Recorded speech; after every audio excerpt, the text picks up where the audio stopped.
Education with Anjesh के इस YouTube channel पे आप सबों का स्वागत है। उस दिन हम वर्णमाला के बारे में पढ़े थे, आज हम स्वर के बारे में पढ़ेंगे। सर्वप्रथम स्वर जिन वर्णों का उच्चारण बिना कोई अवरोध के तथा बिना किसी दूसरे वर्णों की सहायता से होता है उन्हें क्या कहते हैं? स्वर कहते हैं। स्वर का अब वर्गीकरण हम करेंगे कि कैसे कैसे स्वर आगे बटा हुआ है। सबसे पहले जो है उच्चारण में लगने वाले समय या मात्रा के आधार पर बांटेंगे। तो कितने जो है तरह से बांटा गया है? दो भागों में बांटा गया। किसके आधार पे? समय और मात्रा के आधार पे दो भागों में बांटा गया है। सबसे पहले स्वर है ना, उसे ही हम लघु स्वर, मूल स्वर या एकमात्रिक स्वर कहते हैं, जिनकी परिभाषा क्या है? जिन स्वरों के उच्चारण में कम से कम समय लगता है। क्या लगता है? जिसके उच्चारण में सबसे कम से कम समय लगता है उन्हें ह्रस्वर स्वर कहते हैं, है ना। इसका भी संख्या 4 है। ठीक है। उनके बाद अब इसका जो है दूसरा क्या है? दूसरा में हम कहते हैं दीर्घ स्वर या गुरु स्वर या संधि स्वर या द्विमात्रिक स्वर। इनका परिभाषा ये है, जिन स्वरों के उच्चारण में हम ह्रस्व स्वरों में अधिक समय लगता है उन्हें हम दीर्घ स्वर कहते हैं। इनमें क्या होता है? इनमें ज्यादा समय लगता है। इनकी संख्या कितनी है? 7 है। तो हम जो है सबसे पहले उच्चारण में लगने वाले समय की या मात्रा के आधार पे बांटे हैं। अब इनके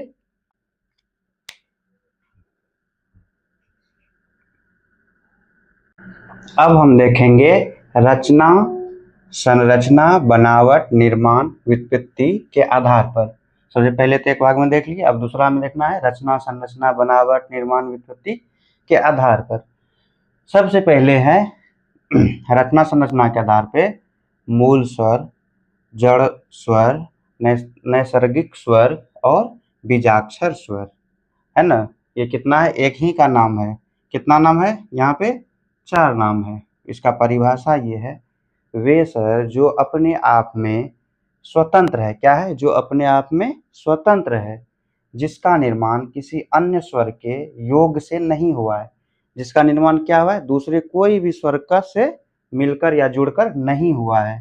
पहला है अ, उसके बाद हर्षई, दुर्गई और उसके बाद ऋषि। ये 4 हैं। ठीक है। अब उनके बाद है दूसरा है दीर्घ स्वर, संधि स्वर, कृत्रिम स्वर और बनावटी स्वर और संयुक्त स्वर। एक ही का नाम है। क्या है? दीर्घ स्वर, संधि स्वर, कृत्रिम स्वर, बनावटी स्वर व संयुक्त स्वर। परिभाषा ये है, वे स्वर जो दो स्वरों की सहायता से या संधि या मेल से बने हो। क्या हो? दो के मेल से बना हो। जैसे देखिए, अ और अ मिलके क्या बना है? आ मिला है, बना है। उसके बाद हर्षई और हर्षई मिलके क्या हुआ है? दीर्घई हुआ है। और उसके बाद हर्षऊ और हर्षऊ मिलके दीर्घऊ बना है ना। उसके बाद अ और हर्षई मिलके ए बना है। और जो है अ और ए मिलके ए बना है। अ और उ मिलके औ बना है। अ और औ मिलके औ बना है। ये देख रहे हैं कि इसमें मिला हुआ, ये दो अक्षर से मिल के बना है, दो ठो जुड़ा है। इसमें कोई जुड़ा नहीं, सिंगल लार्जेस्ट है ये, है ना। उसके बाद जो है ये हो गया। उनके बाद फिर इनका भी दो भाग में बटा है। कितने भागों में बटा है? दो भागों में। एक हो जाता है सजातीय संधि स्वर, उसी को मूल दीर्घ स्वर कहते हैं, है ना। जिसका क्या है? जो एक समान ही स्वर से बने, जो एक ही समान के स्वर से बना हो। जैसे अ और अ मिलके क्या बना है? आ बना है। हर्षई और हर्षई मिलके दीर्घई बना है। हर्षऊ, उसके बाद हर्षऊ और हर्षऊ मिलके दुर्गऊ बना है। तो ये क्या है? एक ही जाति से, जैसे अ है, ये दोनों मिलके बना है। फिर हर्षई हर्षई, ये दोनों सेम है। अब इसमें देखिए विजातीय संधि, इसका दूसरा नाम है विजातीय संधि और संयुक्त दीर्घ संधि। जो अलग अलग स्वरों के संधि, जो अलग अलग टाइप के जो है स्वर से मिलके बना है। जैसे अ और हर्षई, ये भी अलग, ये भी अलग अलग है। अलग अलग से क्या हुआ है? ए बना है मिलके। अ और ए मिलके ए बना है। तो ये क्या है? ये अलग अलग होके बना है। उसके बाद यहाँ तक समझ गए। उसके बाद आगे अब इन दोनों का भी क्या है, दो रूप है। एक इसी का फिर क्या है, गुण संधि स्वर है, और दूसरा क्या है, वृद्धि संधि स्वर और मिश्रित संधि स्वर। ये गुण संधि स्वर क्या है, ये देखिए इसके यहाँ पे जो है और हर्षई मिल के बना है। इसके बाद वृद्धि स्वर संधि है जो मिश्रित संधि है, क्या है, यह मिश्रण से बना है। ठीक है, और इनके आगे हम जानेंगे अगले क्लास में।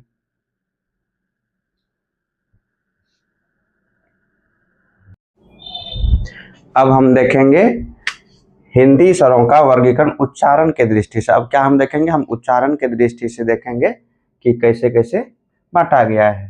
तो उच्चारण के दृष्टि से जो है जीभ के भाग, जैसे कि जीभ के जो है बोलते हैं तो कौन कौन सा भाग कैसे कैसे आता है। जैसे कि 1 नंबर में है अग्रभाग।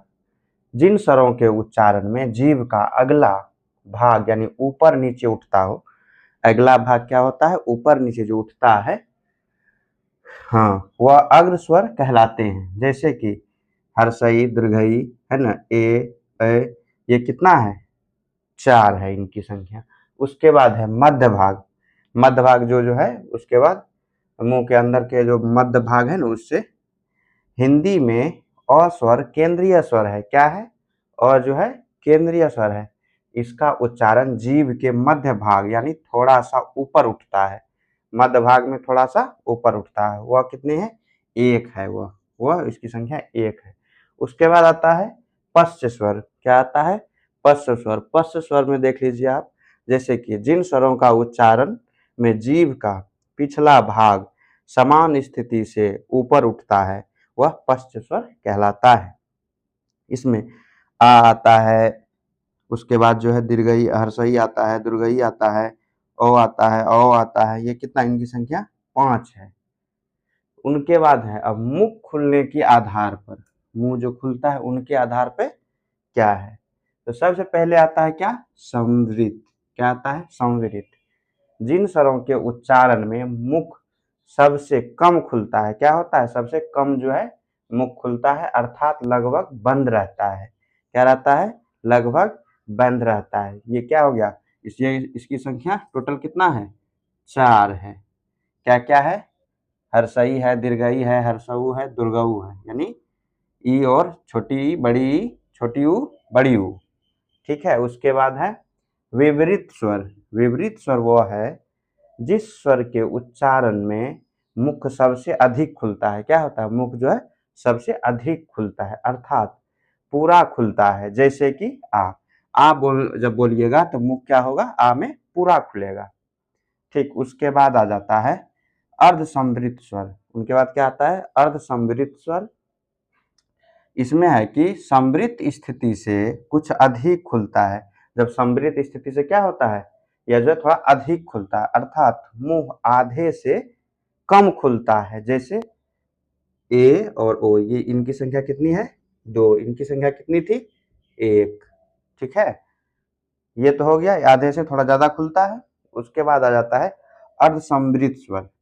विपरीत की तुलना में थोड़ा कम खुलता है। विपरीत, इससे कंपेरिजन कर लीजिए, विपरीत से थोड़ा कम खुलता है, अर्थात मुंह आधे से ज्यादा खुलता है। जैसे अ, ए, औ, ये इसकी संख्या कितनी है, इनकी संख्या भी 3 है। और जो है ये बहुत ही इम्पोर्टेंट है, क्योंकि इनसे आप किसी भी एग्जाम को उठा के देख लीजिए, उसमें जो है इस तीनों से एक न एक, इस चारों से एक न एक क्वेश्चन रहता है, चाहे बीपीएससी हो या किसी भी अन्य एग्जाम। ठीक है, अब आगे देखते हैं।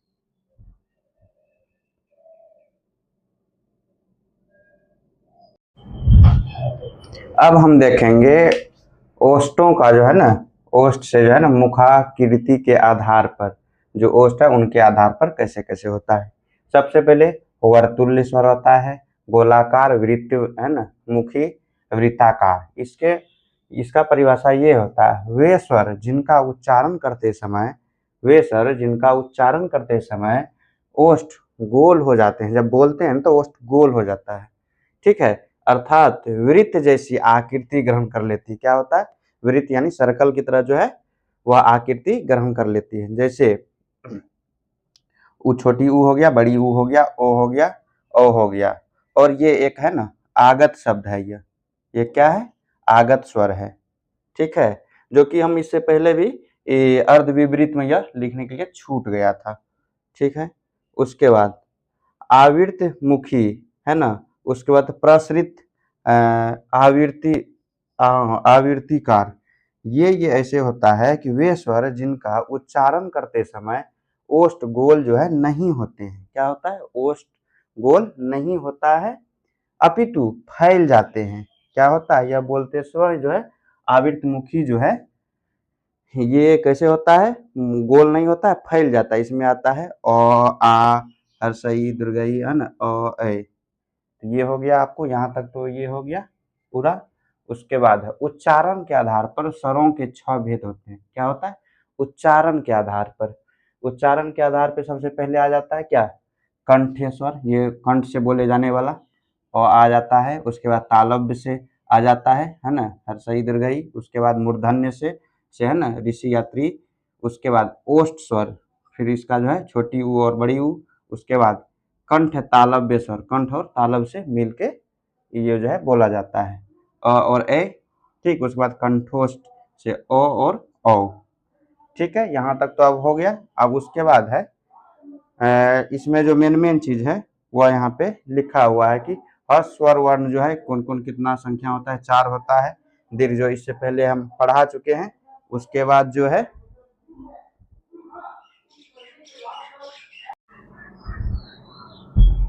उसके बाद क्या है, उच्चारण के आधार पर स्वरों के 6 भेद हैं, है ना, जिसमें हो गया कंठ स्वर अ आ हो गया, उसके बाद तालव्य स्वर हाँ तालव्य स्वर जो है छोटी ई बड़ी ऊ, उसके बाद मूर्धन्य है ना त्रि या ऋषि, उसके बाद ओष्ठ स्वर छोटी ऊ बड़ी ऊ, कंठ तालव्य स्वर ए और ओ, है ना, उसके बाद कंठोष्ठ स्वर ओ और औ।